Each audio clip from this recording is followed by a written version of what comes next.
नमस्कार दोस्तों, हिंदी साहित्य लाभ चैनल में आप सभी का फिर से हार्दिक अभिनंदन है। आज हम पढ़ने वाले हैं यूजीसी नेट पेपर 1 का टीए टीचिंग एप्टीट्यूड शिक्षण विवृत्ति। अब हम लोग 2 वीडियो उसका बना चुके हैं। आज हम देखने वाले हैं उसका मुख्य तत्व, मतलब शिक्षण को कौन कौन से तत्व प्रभावित करती है। यहाँ से क्वेश्चन आता है, पूछा जाता है कि इनमें से कौन सा शिक्षण का तत्व नहीं है या प्रभावित नहीं करता है या करता है। इसलिए ये काफ़ी इम्पोर्टेंट है हमारे एग्जाम की दृष्टि से। शिक्षण एक जटिल प्रक्रिया है जिसके अंतर्गत शिक्षण सूत्र एवं शिक्षण को प्रभावित करने वाले कारक आते हैं। शिक्षण को प्रभावी बनाने में शिक्षण विधियाँ, शिक्षण सामग्री भी उल्लेखनीय है। कहने का मतलब है, शिक्षण विधियाँ का मतलब तरीका होता है, एक ऑनलाइन होता है, एक ऑफलाइन भी होता है।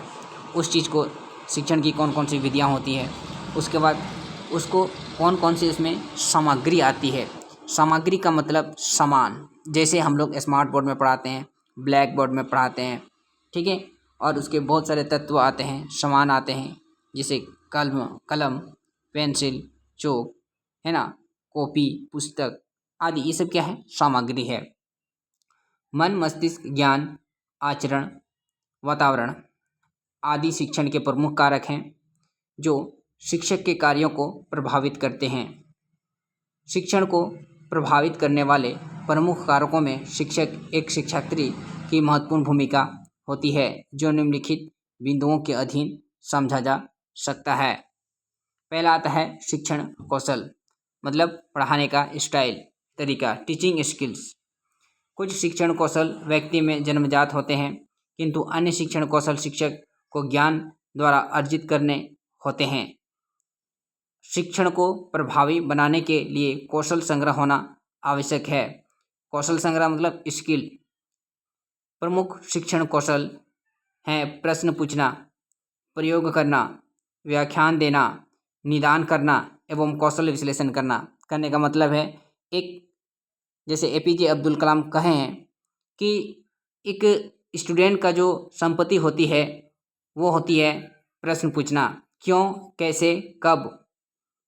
ये सब क्या है? एक स्टूडेंट का प्रमुख प्रवृत्ति होती है जो कि उसको आगे बढ़ाने में काफ़ी महत्वपूर्ण भूमिका निभाती है। जैसे प्रयोग करना, अब हम अगर सीख गए तो उसका हम प्रैक्टिकल कैसे करेंगे, उस चीज़ को करना है। व्याख्यान बेहतर तरीके से देना है। निदान करना, उस समस्या का समाधान करना एवं कौशल विश्लेषण करना। अगर हम उस चीज़ को सीख गए तो कैसे हम उसको बेहतर तरीके से विश्लेषण करके अगले व्यक्ति तक प्रोवाइड कराएंगे। दूसरा बिंदु आता है शैक्षणिक योग्यता क्या होनी चाहिए। शिक्षक की शैक्षणिक योग्यता बहुत महत्वपूर्ण होती है। योग्य शिक्षक द्वारा ही शिक्षण प्रक्रिया अधिक प्रभावी बन पाती है। इसलिए शिक्षकों को जेबीटी, बीएड, सीटेट तथा नेट जैसे पाठ्यक्रम निर्धारित किए गए हैं जो शिक्षकों की योग्यता को निर्धारित करता है। मतलब आप जिस क्षेत्र में ज़्यादा ज्ञान अर्जित करेंगे उस क्षेत्र के विषय में ही आपका अधिक ज्ञान मिलेगा और उसी चीज़ के बारे में आप बेहतर तरीके से उसको बता सकते हैं और बेहतर तरीके से उसको आगे बढ़ा सकते हैं। तीसरा तत्व के रूप में आता है विषय वस्तु की विशेषज्ञता, सब्जेक्ट मैटर स्पेशलाइजेशन। कहते हैं इसमें, जब किसी विषय का विशेषज्ञ उस विषय को पढ़ाता है तब वह शिक्षार्थियों को उस विषय की सही एवं अच्छी जानकारी दे पाता है। कहने का मतलब है, अगर हम एक हिंदी के टीचर हैं तो हिंदी के विषय में हम बेहतर तरीके से मुझे ज्ञान है और उस चीज़ को हम बेहतर तरीके से प्रोवाइड या फिर अपने स्टूडेंट को हम दे सकते हैं, कर सकते हैं, बता सकते हैं और उसका ज्ञान प्रदान कर सकते हैं। तो हर क्षेत्र में अपना अपना एक टीचिंग का विषय होती है और उस विषय के आधार पर अपना विशेषज्ञता प्राप्त की जाती है।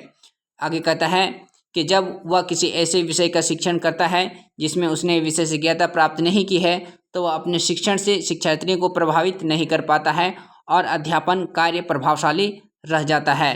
अप्रभावशाली रह जाता है। कहने का मतलब है, अगर हम हिंदी के टीचर हैं और अगर हम इंग्लिश पढ़ाना शुरू कर दें तो कहीं ना कहीं कुछ त्रुटि रह जाएगी जो कि शिक्षार्थी को उस चीज़ को हम बेहतर तरीके से प्रभावित नहीं कर पाएंगे।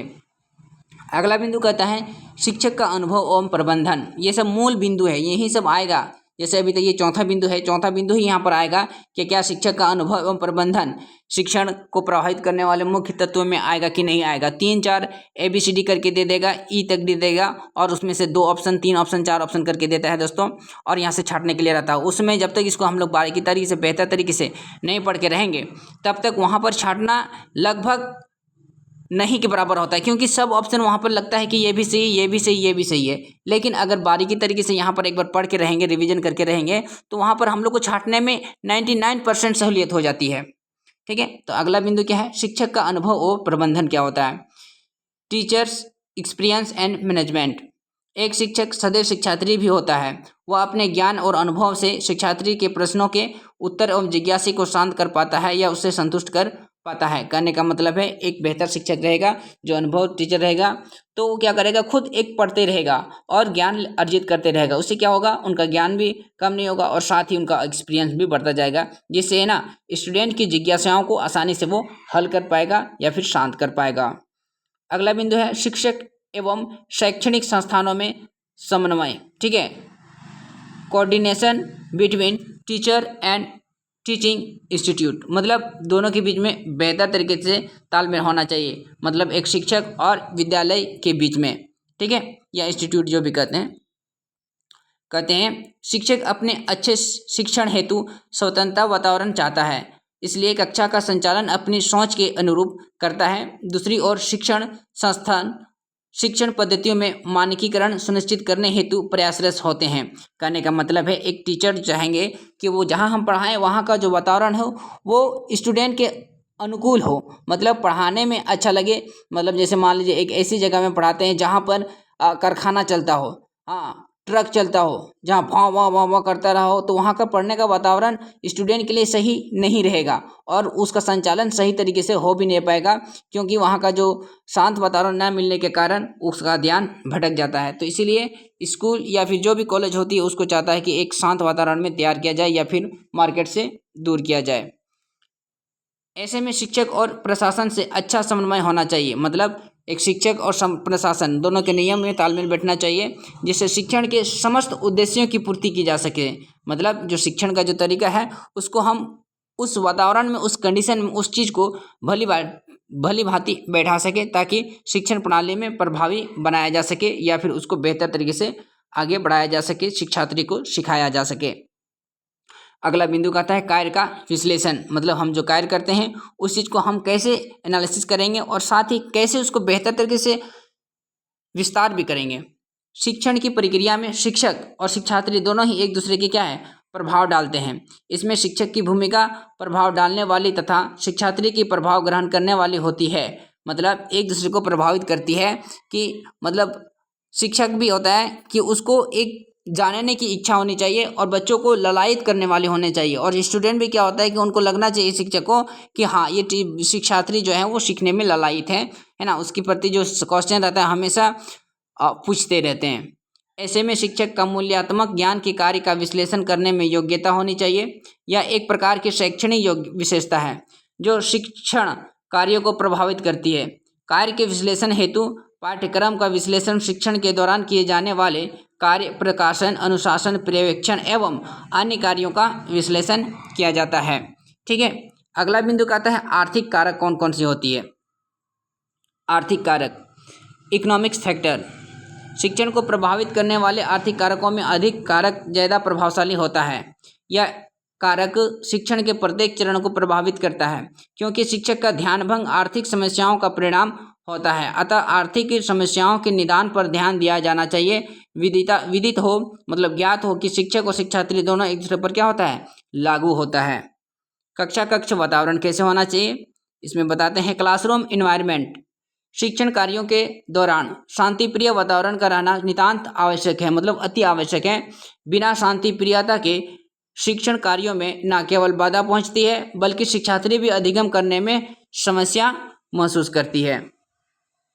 सामाजिक कारक क्या होते हैं।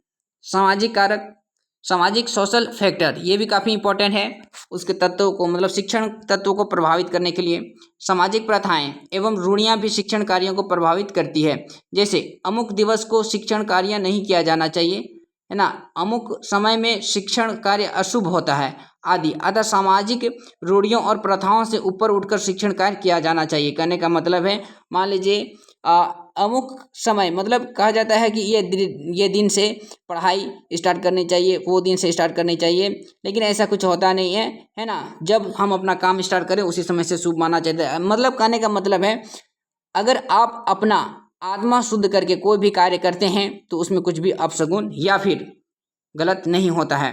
क्योंकि शिक्षण का कोई निर्धारित पैमाना नहीं होता है, अतः अनुकूलतम का अनुसरण करते हुए शिक्षण कार्य किया जाना चाहिए। मतलब सही समय देखकर करना चाहिए। मतलब एक ऐसा नहीं कि रूढ़िवादिता में हम बंधे हुए और उसी चीज़ के अनुरूप चलते हैं, तो ये थोड़ा सा कहीं ना कहीं शिक्षण को प्रभावित किया जा सकता है सामाजिक फैक्टर के रूप में। माता पिता तथा सामाजिक अपेक्षाएं, expectation of parents and society. शिक्षण के कार्यों को अपेक्षाओं से सबसे अधिक खतरा होता है। ना तो शिक्षक सही तरह से शिक्षण कार्य कर पाता है और ना ही शिक्षार्थी अधिगम के सक्षम हो पाता है। क्योंकि अपेक्षाएं हमेशा शीर्ष की मांग करती है, जिसे कृत्रिमता का बोध होता है, और जबकि अधिगम एक नैसर्गिक प्रक्रिया है या निरंतर और व्यवस्थित तरीके से चलाने वाली प्रक्रिया है। कहने का मतलब है, मेरे माता पिता हमेशा चाहेंगे कि हम हमेशा टॉप करें, तो ये जो टॉप करने का जो प्रेशर है कहीं ना कहीं मुझे प्रभावित करेगी, और उसको अगर ना पूरा करने पर क्या होती है कि और मेरा प्रेशर बढ़ेगा और इससे और हम कमज़ोर होते चले जाएंगे। लेकिन अधिगम क्या है, मतलब लर्निंग क्या है, एक नैसर्गिक प्रक्रिया है, मतलब धीरे धीरे अपने आप बढ़ने वाली चीज़ है, जिसे अचानक नहीं होती है और ना ही दूसरे की अपेक्षाओं के आधार पर प्रत्येक बार आ सकें। ठीक है, तो ये था दोस्तों आज का हम सभी का शिक्षण को प्रभावित करने वाले प्रमुख तत्व, जो कि एग्जाम की दृष्टि से काफ़ी इंपॉर्टेंट है। मिलेंगे जल्द ही, तब तक के लिए धन्यवाद। हाँ, अगर आप इस चैनल पर नए हैं तो प्लीज़ लाइक, कमेंट, सब्सक्राइब जरूर कर दें। Thank you.